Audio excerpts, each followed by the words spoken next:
Space News 50. Bonjour à nouveau. Merci d'être ici avec moi une fois de plus. J'espère que vous allez très bien aujourd'hui. C'est Marie, bienvenue sur ma chaîne. Ces informations peuvent être considérées comme de la science-fiction ou comme le spectateur le voit le mieux, et je les poste uniquement à des fins de divertissement. Cependant, je prends mes informations très au sérieux, et pour ceux qui ont des yeux pour voir. J'écris ceci le matin du 8 novembre 2024. Avant de continuer, je me sens très censurée dans ce genre de vidéo, car je ne peux tout simplement pas parler librement ou dire tout ce que je sais ici sur YouTube, ce qui est très frustrant pour moi. Le premier sujet pour aujourd'hui, au moment où j'ai publié mes vidéos sur le déluge, où j'évoquais la possibilité que le déluge biblique universel ou mondial ait pu se produire plusieurs fois, et non seulement une fois, et que le dernier ait pu se produire aussi récemment qu'il y a 200 ans, une terrible tragédie d'inondation se produisait dans la région de Valence en Espagne, avec une réplique se produisant également à Barcelone. Comme je l'ai mentionné dans mes vidéos sur le déluge, il existe des preuves mondiales non seulement de plusieurs inondations gigantesques, mais aussi de coulées de boue de proportions tellement gigantesques qu'elles ont enterré ou à moitié enterré des villes entières, et ce assez récemment. Bien que ce déluge ou ces inondations puissent être la conséquence de véritables catastrophes naturelles, telles que les chutes d'eau provenant de la planète détruite Tiamat, il existe une autre explication ou possibilité, que j'étais sur le point d'inclure dans cette vidéo et que je n'ai pas fait, et maintenant je regrette de ne pas l'avoir fait. Utiliser la météo comme une arme n'est pas nouveau, ce n'est tout simplement pas dans le domaine public, non pas comme une arme, mais comme une simple manipulation du climat. De nombreux gouvernements acceptent ouvertement d'utiliser l'ensemencement des nuages et d'autres techniques pour modifier le climat, même dans des pays du tiers-monde. Il serait assez naïf de supposer que les gouvernements n'utiliseraient pas leur dernière version de la technologie de manipulation du climat comme arme, surtout lorsque le déni est si facile lorsqu'ils l'utilisent. Par conséquent, toutes ces villes qui ont des preuves solides d'avoir été inondées et enterrées sous la boue, peuvent également être le résultat d'attaques délibérées utilisant la météo comme une arme, comme nous venons de le voir en Espagne.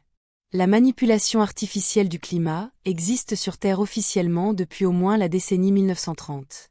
Elle a très probablement également été utilisée pendant la Seconde Guerre mondiale, et elle a certainement été utilisée pendant la guerre du Vietnam. Mais comme je l'ai mentionné à maintes reprises auparavant, l'histoire de la planète Terre est très différente de la version officielle. Il est donc facile de supposer que la manipulation avancée du climat et son armement existaient bien avant la décennie 1930, mais entre les mains des contrôleurs de la Terre. La haute technologie, en général, existe sur Terre depuis des milliers d'années, et ils font croire qu'un tel ou tel élément est nouveau et récemment développé lorsque cela leur convient. Il n'est donc pas si farfelu de considérer la possibilité très réelle que la météo en tant qu'arme ait été délibérément utilisée lors de la dernière réinitialisation sociale, comme les preuves indiquent que cela s'est produit aussi récemment qu'il y a 200 ans. Et oui, ce navire plein d'antennes étranges et d'équipements, que la plupart d'entre vous ont vu près de Valence, en Espagne, a tout à voir avec les inondations. Tellement plus à dire. Je me sens tellement bâillonnée. Donc, Carotte en a une.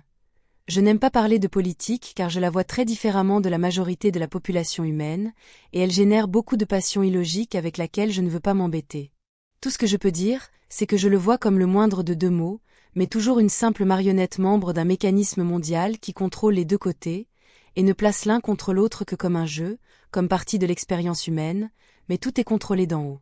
Comme l'a dit Mark Twain, et je cite, « Si voter faisait une différence, il ne nous laisserait pas le faire », fin de la citation. Et en passant, il y a un débat sur le fait qu'il ait réellement dit cela ou non. Et comme quelqu'un d'autre l'a dit, les puissances en place ne laisseraient jamais le roturier décider qui sera au pouvoir. De là où je me tiens, c'est tout du théâtre, où il crée un problème pour vendre au public une solution, et la politique n'est pas une exception, c'est une distraction pour les gens, afin qu'ils ne puissent pas relier les points pour voir qui est vraiment au pouvoir et qui contrôle leur vie.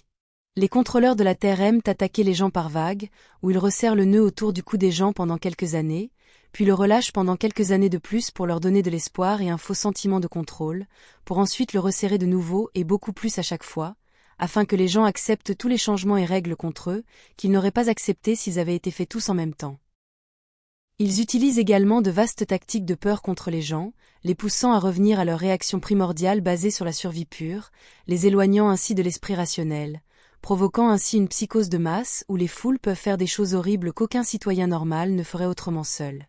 La plupart des gens pensent encore à tort que ce que croient les foules est la vérité, car ils n'ont pas la force de penser par eux-mêmes, et comme l'a dit George S. Patton et je cite, Si tout le monde pense de la même manière, alors quelqu'un ne pense pas. Fin de la citation.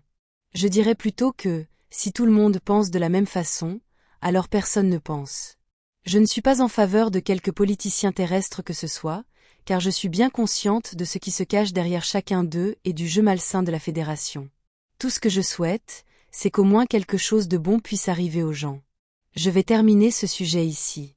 Autre sujet, j'ai proposé la construction de 4 ponts à Toleka City à Témer, 2 nouveaux hôpitaux, un au nord de la ville et l'autre au sud, ainsi que la construction d'un autre gratte-ciel pour abriter une nouvelle bibliothèque publique et centre de données. J'ai également proposé la construction d'un nouveau musée dédié aux voyages spatiaux tégéciens, qui sera situé à côté du siège de l'Académie spatiale.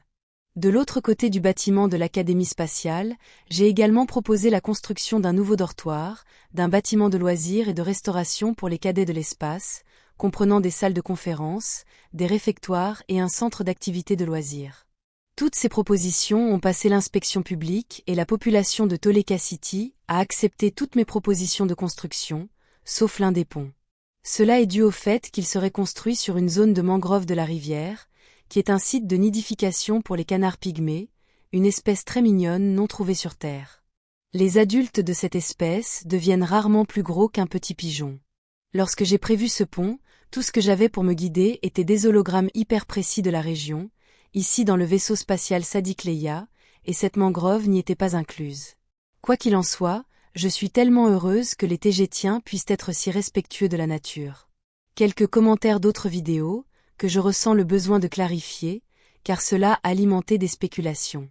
Lorsque je suis allée en mission secrète à Témer en utilisant la technologie de communication en immersion totale, je suis entrée dans Toleka City dans les arches inférieures de l'entrée secondaire de la grande salle du Grand Conseil, puis je suis sortie à bord d'un camion APC.